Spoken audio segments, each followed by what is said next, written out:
Fala galera, como é que vocês estão? Espero que todos estejam bem. A gente está num processo de gravação de aula, de revisão, então eu vou tentar abordar tudo que se refere a números complexos na aula de hoje, tá bom? Para a gente conseguir abordar os números complexos, eu vou fazer uma rápida introdução falando sobre os conjuntos numéricos, porque os números complexos a gente sabe que é um novo conjunto numérico que surge para você, né, no ensino médio.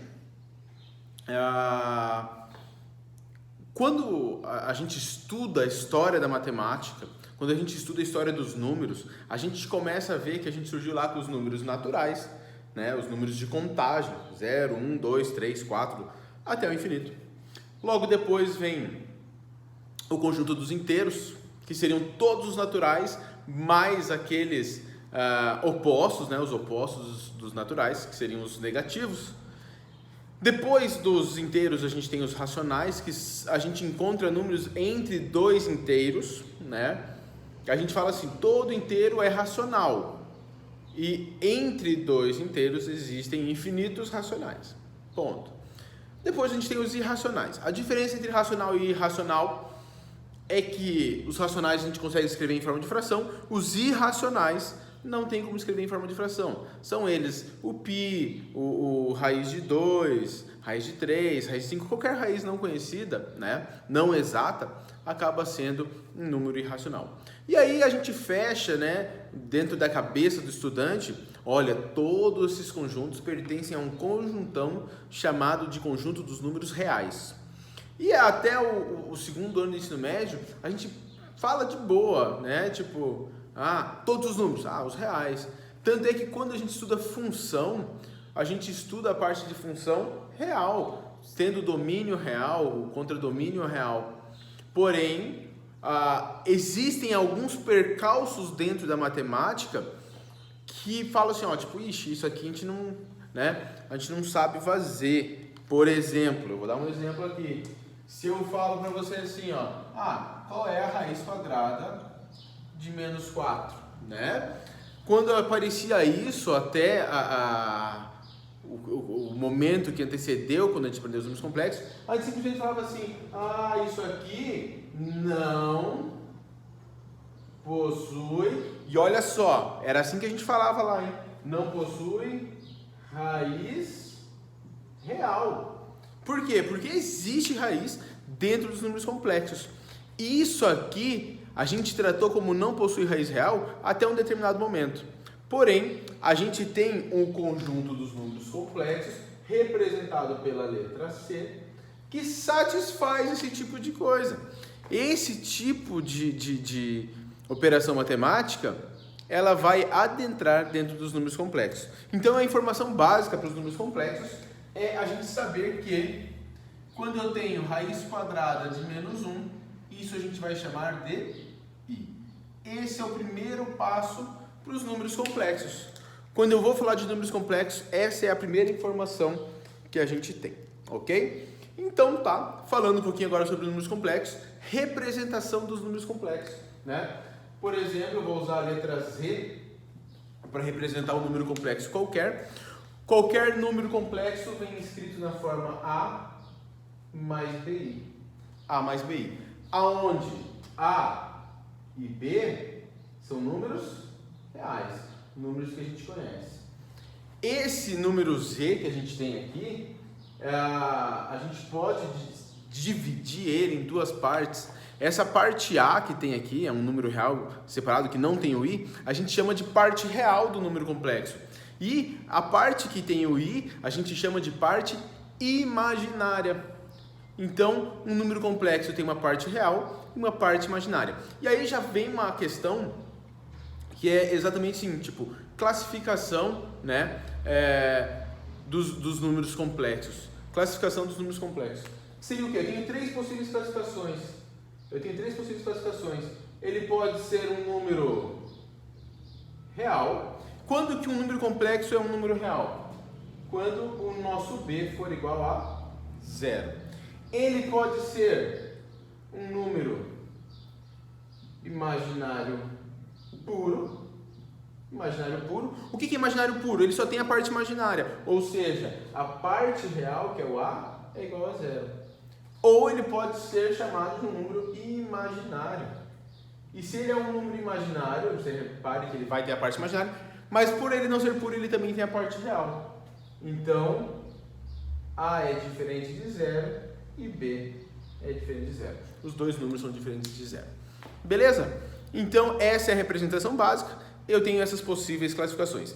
Vestibular gosta de falar, dado um número complexo, imaginário puro, o que seria então? Opa, se ele me falar que o imaginário é puro, o número complexo é um imaginário puro, né? Eu já sei que a minha parte real é igual a zero, tá bom?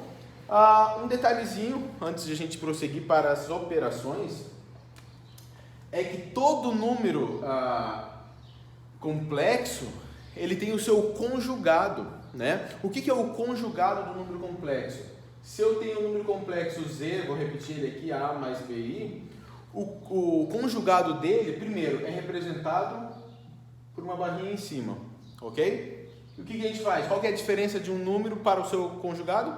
A parte imaginária, a gente troca o sinal. Então, a parte real é igual, aqui era mais BI, vai ficar menos BI. É importante a gente saber o que é o conjugado, tá, galera? É importante por quê? Porque algumas questões, elas podem dar um valor Z e pedir para você operar em cima do seu conjugado. Joia? Vamos falar um pouquinho sobre operações com os complexos. Vamos lá. Operações. Vou colocar só operações. Operações com complexo, tá? Primeiro, adição e subtração. Adição e subtração.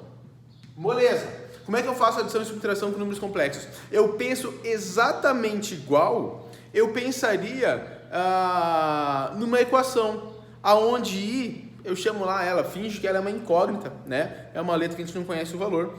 O que isso quer dizer? Eu vou juntar os termos semelhantes. O que tem I com o que tem I e o que não tem I com o não tem I. Em outras palavras, parte real com a parte real, parte imaginária com a parte imaginária, tá? Então, a adição e subtração é simplesmente, eu tenho dois números complexos, né? Z e W. Eu vou pegar a parte real do Z e a parte real do W e vou fazer a operação ou de adição ou de subtração, dependendo do que está sendo pedido. Vou pegar a parte imaginária de uma, a parte imaginária de outra e vou fazer também. Lembrando que, né, é importante a gente lembrar que a parte imaginária vai ter a letra I, é só repetir a letra I lá. Faz a conta com esse número, né, com o coeficiente do I, e aí repete o izinho lá no final, tá bom? Segunda operação que a gente vai trabalhar, multiplicação. Multiplicação com números complexos. Como é que eu faço a multiplicação? Simples, propriedade distributiva. Propriedade distributiva. Se eu tenho dois números complexos, tem esse formatinho aqui, A mais BI, e vamos colocar lá um outro número complexo, C mais DI. Eu vou fazer primeiro com o primeiro, primeiro com o segundo, segundo com o primeiro, segundo com o segundo. É aquilo que alguns professores ou alguns alunos chamam de chuveirinho ou qualquer outro nome. Você usa a propriedade distributiva, ok? Para não ficar simplesmente assim falando, eu vou mostrar um exemplo para vocês, tá? Por exemplo, aqui, 2 mais 3i vezes 4 menos i, tá? Eu vou pôr um exemplo por quê? Porque aqui já tem uma característica diferente daquilo que a gente tem que pensar. A hora que eu faço a propriedade distributiva, primeiro com o primeiro, primeiro com o segundo, segundo com o primeiro, segundo com o segundo. 2 vezes 4 vai dar 8. 2 vezes menos i, menos 2i. 3i vezes 4, eu opero ali, né, com os números reais. 3 vezes 4 dá 12, então mais 12i. E agora eu tenho 3i vezes menos i, mais com menos vai dar menos, 3i vezes i. Galera, quem é o coeficiente do i? É 1. 3 vezes 1 dá 3, i vezes i vai dar i ao quadrado. E agora? Puxa vida, o que é i ao quadrado? Eu peço para você voltar aqui, olha só, quando eu tenho, né, quando eu tenho a base que raiz quadrada de menos 1 é igual a i, eleva os dois lados ao quadrado, e o quadrado vai ser igual a menos 1. Então, o que a gente tem aqui, na verdade, é isso aqui, ó, 8, menos 2i, mais 12i vai dar mais 10i, menos 3 vezes, quem é o i ao quadrado? Menos 1. E você tem um novo produto para fazer. Menos 3 vezes menos 1, vamos jogar aqui para cima, vai ficar 8 mais 10i mais 3. 8 mais 3, 11 mais 10i. Esse aqui é o resultado dessa conta, ok? Espero que tenha ficado claro a multiplicação, propriedade distributiva, tá joia? Próxima operação é a questão da divisão. Divisão com complexos. Galera, lembra que eu falei sobre o conjugado? Lembra que eu falei que tinha que saber o que era conjugado? E lembra que eu falei que o exercício não ia ficar te dando, né? Ah, o conjugado. A divisão, ele usa o conjugado. Toda vez que eu tiver uma divisão, lembrando que a divisão pode ser representada por uma fração, tá? E normalmente quando eu trabalho com complexo, o exercício traz essa divisão em forma de fração, eu vou usar o conjugado. O que eu vou fazer? Eu vou pegar o denominador e eu vou multiplicar em cima e embaixo pelo seu conjugado, pelo conjugado do denominador. O que isso vai fazer? Vamos dar uma olhadinha aqui. Eu vou pôr mais um exemplo pra gente. Eu não sei quanto vai dar, eu vou escolher dois números complexos quaisquer aqui. Vamos pegar os mesmos, pode ser? Olha lá, 2 mais 3i divididos por 4 menos i. Essa é a operação de divisão que eu quero resolver. O que eu falei para vocês? Pega o denominador, o conjugado dele você vai multiplicar em cima e embaixo. Então eu vou multiplicar aqui. Quem que é o conjugado de 4 menos i? 4 mais i e 4 mais i. Produto, multiplicação. A gente já falou sobre multiplicação aqui. Faz a distributiva, né? Eu vou até pôr outra cor aqui na distributiva. Por quê? Porque eu tenho um número complexo multiplicando em cima. Vai ficar 2 vezes 4, 2 vezes i. 3i vezes 4, 3i vezes i. Aqui, olha só, dica, hein? Quando eu multiplico um número complexo pelo seu conjugado, o que eu estou fazendo, presta bastante atenção no que eu vou mostrar para vocês aqui, é isso aqui, ó. É essa conta, a mais b vezes a menos b. Deixa eu ver se vocês enxergam lá. Tá enxergando ali, né? Ó, a mais b vezes a menos b. O que é aquilo ali? Aquilo ali é um produto notável, né? Aquilo ali é o produto da soma pela diferença. Qual que é o resultado sempre desse tipo de produto? Professor, eu não sei. Faz a distributiva que você vai achar. Mas isso aqui sempre vai ser a ao quadrado menos b ao quadrado. Onde a é o primeiro termo e b é o segundo termo. Por que eu estou falando isso? Porque é exatamente isso que vai aparecer no denominador. Então eu vou pegar a hora que eu achar o denominador aqui, né? Que eu colocar ele multiplicado pelo seu conjugado, o que vai acontecer é exatamente o quadrado do primeiro menos o quadrado do segundo. Vamos fazer a continha aqui comigo? 2 vezes 4, 8. A gente não fez porque ele está com o sinal trocado. Eu ia falar que a gente já tinha feito, não fez. 2 vezes i, 2i. 3i vezes 4, 12i. 3i vezes i, mais 3i ao quadrado. Divididos por, olha, produto notável, 4 ao quadrado, menos, quem é o segundo termo? I ao quadrado. Joia? Quando eu tenho multiplicação por i ao quadrado, a gente já entendeu, pelo que eu falei no último exemplo, que i ao quadrado vale menos 1. 3 vezes menos 1 é a mesma coisa que menos 3, eu vou fazer isso aqui, ó. Menos 3. Aqui eu tenho i ao quadrado vale menos 1. Então eu vou substituir o i ao quadrado por menos 1. Joia? Vamos lá. 8 menos 3 vai dar 5. 2i mais 12i vai dar 14i. Divididos por 4 ao quadrado dá 16. Menos menos 1. Menos com menos dá mais. 16 mais 1, 17. E esse aqui é o resultado da divisão desses dois números complexos. Joia? Galera, as 4 operações que a gente tem aqui, adição, subtração, multiplicação e divisão, é obrigatório a gente saber para um vestibular, para um Enem, tá? Vai cair, então a gente tem que saber. vamos dar uma olhadinha no que a gente tem a mais dentro dos complexos. Vamos falar um pouquinho sobre potências do número imaginário, o número i. Eu coloquei aqui para vocês as 4 primeiras potências que a gente conhece, né? I elevado a 0, I elevado a 1, I ao quadrado e I ao cubo. Dessas 4 potências, por exemplo, I elevado a 0, a gente já condicionou a nossa mente que qualquer número elevado a 0 sempre vai ser igual a 1. O único número elevado a 0 que não vai dar 1 é o 0, ok? Então, I elevado a 0, 1. I elevado a 1 a gente sabe pelas propriedades de potenciação que qualquer número elevado a 1 sempre vai ser ele mesmo. Então, I elevado a 1 vai ser I. A gente já conversou hoje, nessa aula, que I ao quadrado é a mesma coisa que raiz quadrada de menos 1 ao quadrado, que obtivemos o valor menos 1. Agora, I ao cubo a gente não falou sobre, né? I ao cubo a gente nem citou ele dentro da história.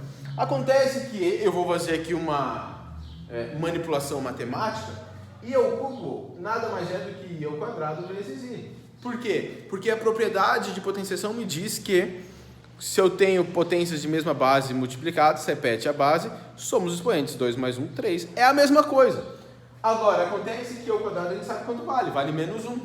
Então, a gente tem aqui menos 1 vezes I, também podendo ser escrito como menos I. Opa, professor, beleza. Vou decorar esses 4 aí e já é, né? Já é. Agora, vamos dar uma olhada, né, no que acontece, por exemplo, né, e a quarta, e a quinta, e a sexta, e a sétima, né? Nas próximas 4 potências, vamos ver o que acontece. Qual é a ideia? Opa, e a quarta, usando propriedade de potenciação, vai ser I ao quadrado vezes I ao quadrado. I ao quadrado a gente sabe que vale menos 1. Então, menos 1 vezes menos 1, que é igual a 1. Joia! Agora vai ficar mais fácil, quer ver? I a quinta é I a quarta vezes I. Quanto vale I a quarta? A gente já calculou, vale 1. 1 vezes I vai ser igual a I. I a sexta, galera, é I a quarta vezes I ao quadrado. Ou eu até posso colocar, né? I a quinta vezes I também daria de boa. Acontece que I a quarta a gente sabe que vale 1. I ao quadrado a gente sabe que vale menos 1. E 1 vezes menos 1 vai dar menos 1. E a sétima, eu posso chamar isso aqui de I a sexta vezes I, né? Usando propriedade de potenciação. Ou seja, menos 1 vezes I, que é a mesma coisa que menos I. E aí, a hora que você compara esses 4 com esses 4, você tem que reparar que, 1i menos 1 menos I. 1i menos 1 menos I. Seguiu uma sequência. Como é que eu vou descobrir, então, um número qualquer? Por exemplo, se eu chego aqui para você e falo assim, quanto vale I elevado a 419? A dica básica para você é você dividir esse expoente por 4, porque a gente tem uma sequência de 4, 1, 2, 3, 4, 1, 2, 3, 4, 1, 2, 3, 4. Dividir por 4 e olhar o seu resto. O resto vai ser o expoente que a gente vai usar. Se eu vou dividir, né, 419, eu poderia fazer, eu vou tentar mostrar isso para vocês, né, de uma forma um pouco mais tranquila. Por que eu vou fazer essa divisão por 4? Porque isso aqui é a mesma coisa que I elevado a 416 vezes I ao cubo. Quando eu escolho esse expoente sendo um múltiplo de 4, ele vai ter o mesmo valor que I elevado a 0. Ou seja, isso aqui vai valer 1. E aí o que vai me interessar é exatamente o que vai sobrar aqui. 1 ao cubo menos I, 1 vezes menos I vai dar menos I. Tá? Então, ao invés de ter que montar isso aqui e ficar pensando, qual é o múltiplo de 4? Pega o 419, divide por 4. 4 dividido por 4 vai dar 1. 1 vezes 4, 4. 4 menos 4 dá 0, desce 1. Opa, esse eu não sei, né? 1 é menor que 4. Vou colocar um 0 aqui e descer o 9. 19 dividido por 4 vai dar por 4, que vai dar 16. 19 menos 16, 3. Esse resto é exatamente o nosso expoente. Tá joia? Professor, mas ele pode cobrar assim? Quanto que é I elevado? Ele vai fazer algo um pouquinho diferente. O que eu acredito que os vestibulares gostem de cobrar, tá? O vestibular gosta de cobrar isso aqui, ó. quanto vale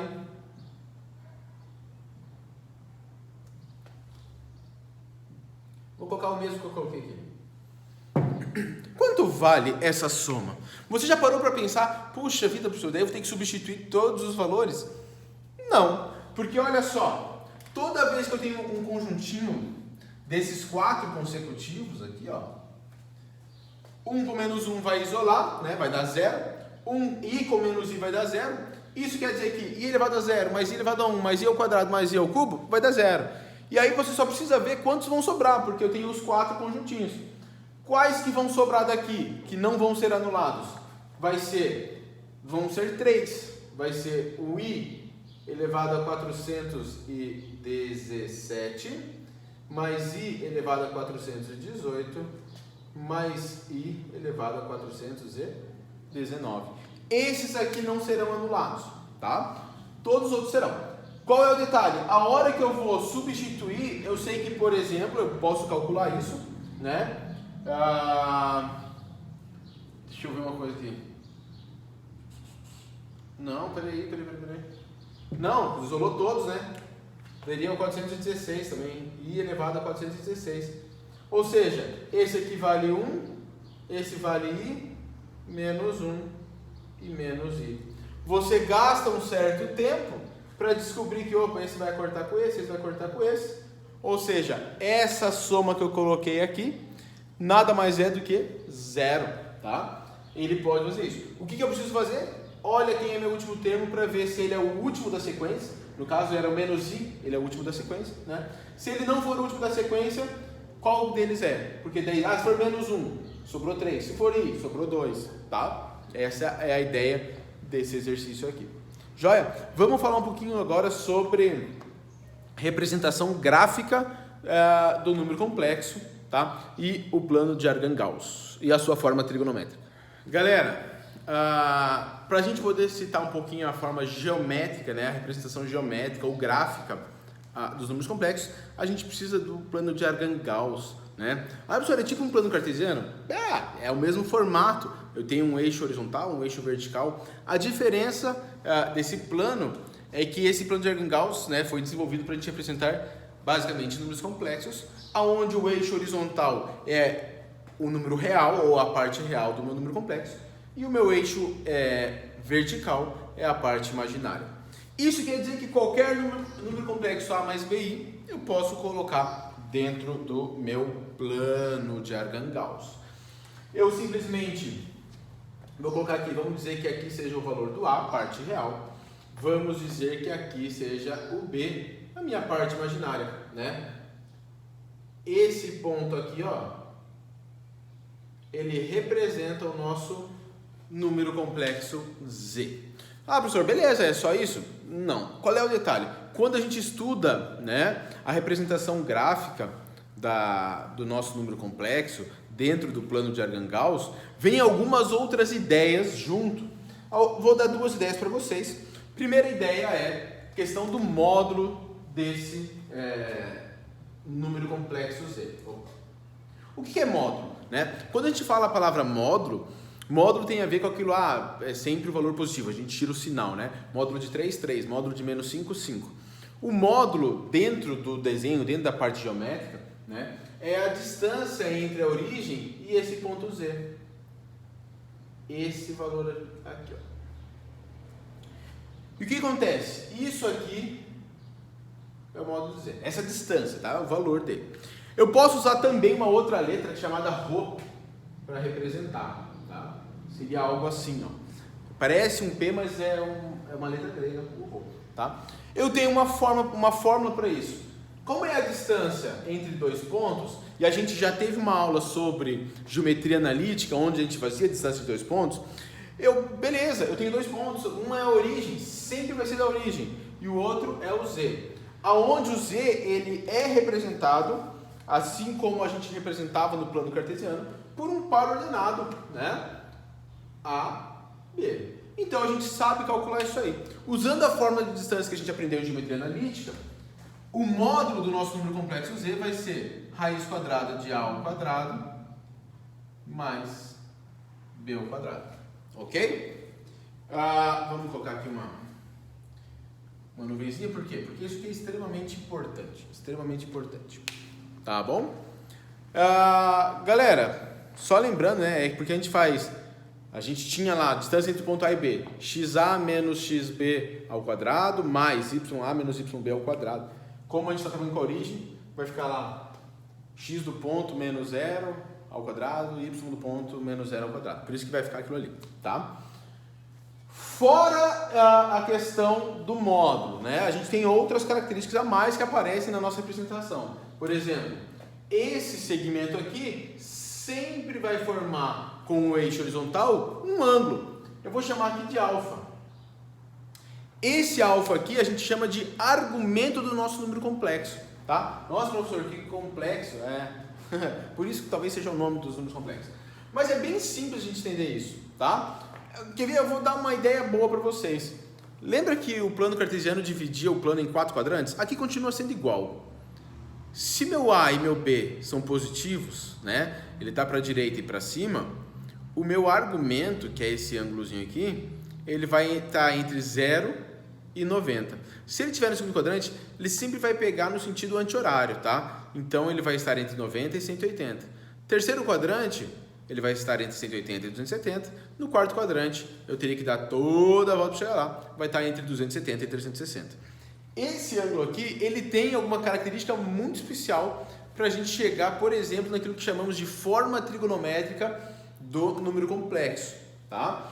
Para isso, eu quero que você olhe aquele triângulo e consiga encontrar, eu falei já, né? Puxa, eu ia falar para olhar para esse desenho e consiga encontrar o triângulo retângulo ali, né? Olha só, eu tenho um triângulo retângulo aqui e eu conheço as medidas desse triângulo retângulo, né? Se eu fosse desenhar ele em separado, eu vou desenhar ele aqui embaixo só para a gente discutir algumas coisinhas, tentar usar até os meus valores aqui, as mesmas medidas.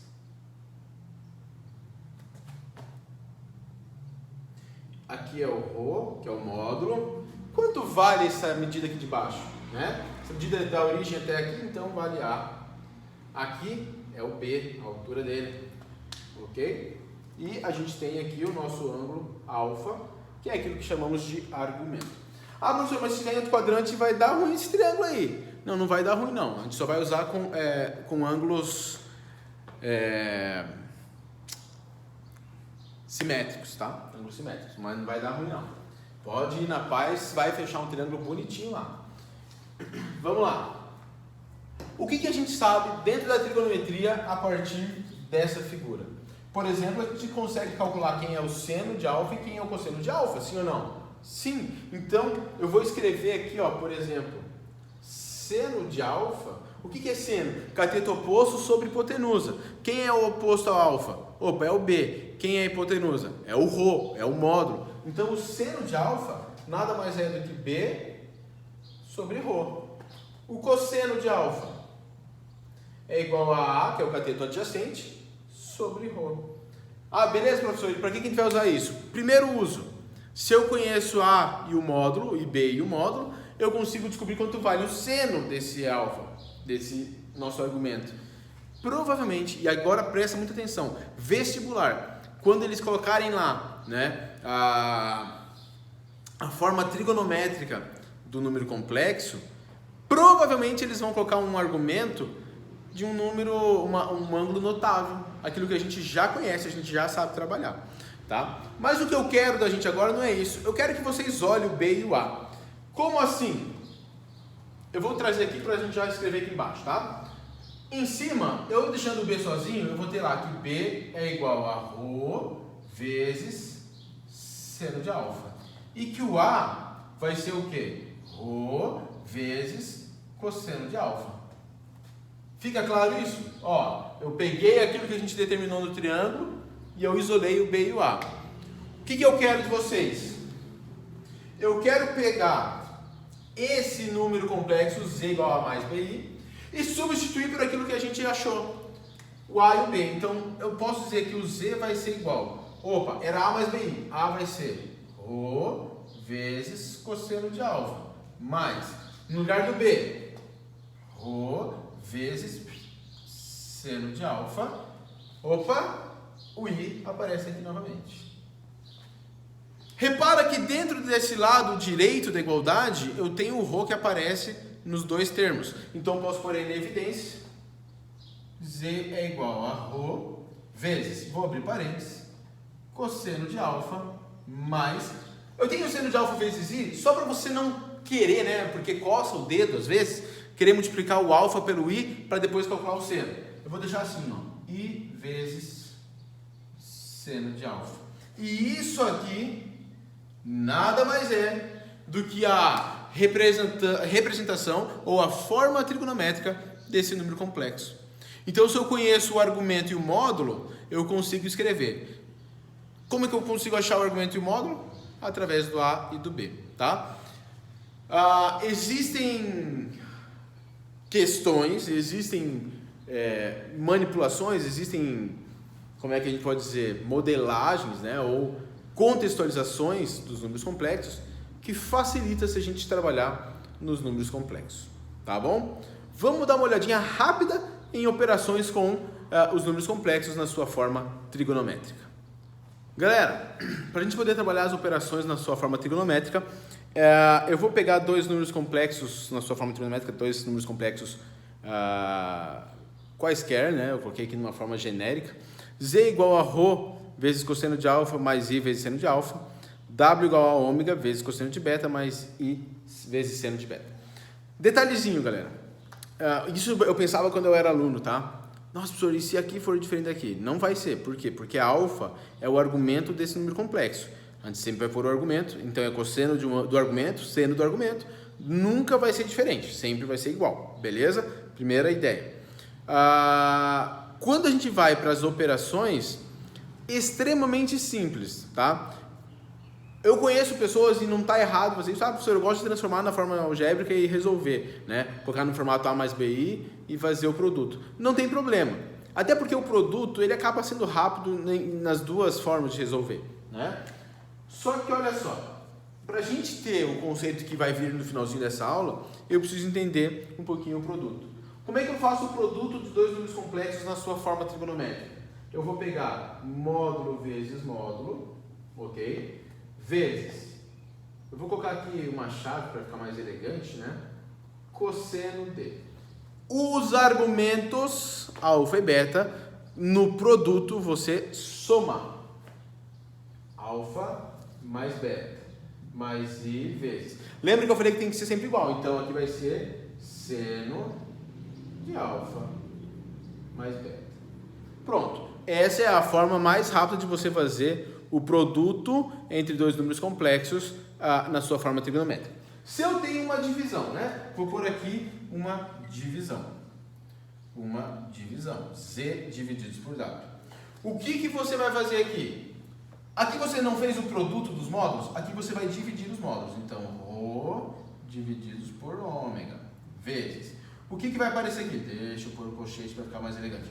Vai ficar lá, cosseno de. Se no produto eu somei os ângulos, né, os argumentos, aqui na divisão eu vou subtrair os argumentos. Mais i vezes seno de alfa menos beta. Acabou. Multiplicação e divisão é isso. E aí agora vem os dois itens, vamos dizer assim, que acredito eu que são os mais cobrados quando tratados em forma trigonométrica. Seria uma potência de um número complexo. E entenda, olha só, presta bastante atenção no que eu vou falar. Vamos pegar z elevado a n. Se eu tenho a sua forma algébrica, a mais bi elevado a n, se eu pegar n igual a 1, n igual a 2, n igual a 3, até vai, né? Mas imagine eu pegar n igual a 10. Como é que eu vou fazer a mais bi elevado a 10? Isso vai dar uma trabalheira, porque isso posso envolver, por exemplo, o desenvolvimento do binômio de Newton, tá? Então, beleza, até tem como resolver, mas vai perder um bom tempo. Que se eu fizer na forma trigonométrica, eu não perco, porque olha só, o que é uma potência? Não é uma representação de um produto? O produto a gente multiplicava os módulos. Então, o que é o módulo de z? Eu vou fazer ρ vezes ρ vezes ρ vezes ρ, ou seja, ρ elevado a n, vezes, vou abrir aqui uma chave, cosseno de. O que a gente fazia no produto? A gente somava os argumentos. Se eu vou somar alfa mais alfa mais alfa, quantas vezes eu vou somar alfa? Quantas vezes aparecer no expoente? Então isso aqui na verdade vai ser n vezes alfa mais i vezes seno de n vezes alfa. E você tem a representação trigonométrica de uma potência de um número complexo. Aqui entre nós, muito mais rápido, extremamente mais rápido resolver dessa forma do que eu, desenvolver o binômio de Newton. Vai dar muito mais trabalho desenvolver lá, tá bom? E a última operação de todas, e a que eu considero a mais complexa de todas, é se eu tenho, por exemplo, raiz quadrada de z. Eu vou colocar a raiz quadrada, não, vou colocar a raiz enésima de z. O que é isso aqui?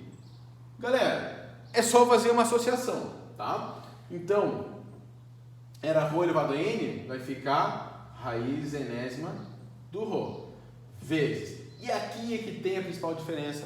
Por quê? Quando eu dividir, quando eu trabalho com argumento, você compreende, pensa aqui comigo, você entende que aquele argumento, aquele ponto no plano de Argand-Gauss, ele pode ser representado de várias formas. Por exemplo, se eu der uma volta a mais, eu vou cair no mesmo ponto. Eu dei 2 voltas e parei naquele ponto. É o mesmo ponto. Então eu preciso pensar, opa, beleza, aqui eu estou representando ponto, aqui eu estou representando ponto, aqui ponto, aqui ponto. Na raiz, e por isso que eu falei que essa é a mais complexa, eu preciso pensar em todos os pontos que caem naquele lugarzinho ali, no P, tá? Ou no Z, como a gente mostrou. Como é que eu faço isso? Cosseno de, olha só, alfa mais 360 divididos por n. 360 vezes k, desculpa. 360 vezes k. Quem é o k? Número de voltas. Isso aqui que está escrito, eu posso representar ainda um pouquinho de outra forma. Assim, ó. Alfa divididos por n mais 360 vezes k divididos por n. A hora que eu faço isso, eu vou ter mais de um ponto para a raiz. E aí entra aquele exercício, por exemplo, qual é a raiz cúbica de um número complexo. Eu já vi isso acontecer em vestibulares, então toma cuidado, porque a gente sabe, por exemplo, e a gente vai rever isso dentro de polinômios, que se é uma raiz cúbica, provavelmente eu tenha 3 resultados, tá? E eles não precisam ser reais, eles podem ser complexos, então toma cuidado. Quando eu fizer isso, eu vou achar um valor pro argumento e eu vou achar outros. Quantos? Eu vou pegar n e vou substituir o k por k igual a 0, k igual a 1, k igual a 2, até chegar em k igual a n menos 1. Então, se eu tiver raiz cúbica, eu vou fazer uma hora com k igual a 0, outra com k igual a 1, outra com k igual a 2.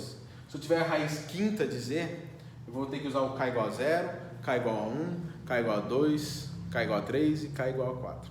Eu preciso usar todos os valores de k, porque eu vou obter todas as raízes do z.